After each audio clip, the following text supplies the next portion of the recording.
Tem um ponto muito forte, né, nisso que eu bato muito na tecla, que dentro dos nossos conteúdos eu chamo das regras da venda, né? E uma das regras da venda, a primeira regra de venda é defina o perfil ideal do seu cliente.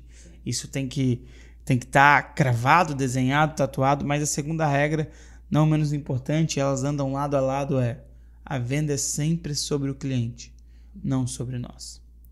A venda é sempre sobre o cliente. Então eu preciso falar sobre o cliente.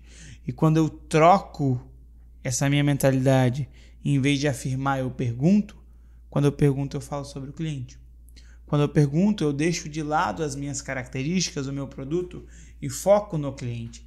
E às vezes, em alguns momentos, eu posso até afirmar algumas coisas, mas eu vou ter que afirmar sobre o cliente. Sobre o que ele está falando. Mas é um detalhe que a gente vai falar um pouquinho mais pra frente. Uhum. Mas agora que a gente fez essa introdução, falou um pouquinho de método, falou um pouquinho de spin, falou um pouquinho do porquê que ele existe, eu quero começar a destrinchar o spin e entendendo que o spin selling é uma metodologia de vendas e a primeira coisa que ele traz dentro do livro é que uma venda, Dani, ela é dividida em 4 etapas.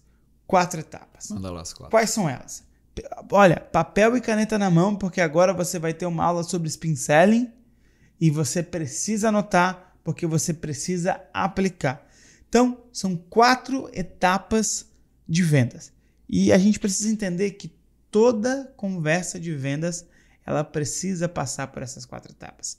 Seja na pré-vendas, seja na venda, seja na pós-venda, são 4 etapas. Primeira delas, abertura. Cara, uma venda ela precisa ter uma abertura. Eu preciso me apresentar para o cliente, eu preciso passar para o cliente o que eu estou buscando, o que eu vou oferecer naquela conversa. E muitas pessoas se confundem na abertura, Dani, porque eles acham que a abertura é só falar o nome. E não.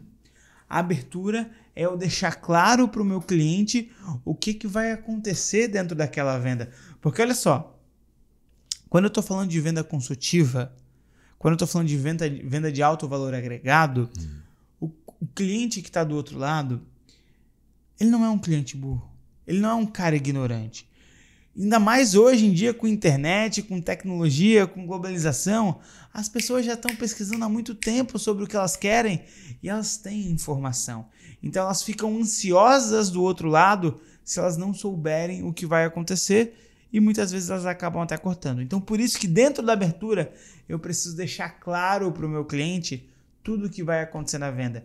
E olha, o simples fato de deixar claro o que vai acontecer já reduz a ansiedade.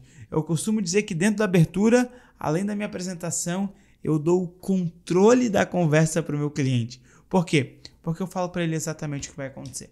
Por exemplo, em uma das empresas que eu trabalhava, dentro da abertura a gente falava que dentro daquela conversa a gente ia trazer clareza para o cliente, a gente ia trazer clareza dos obstáculos, clareza das oportunidades e no final a gente ia falar sobre investimento.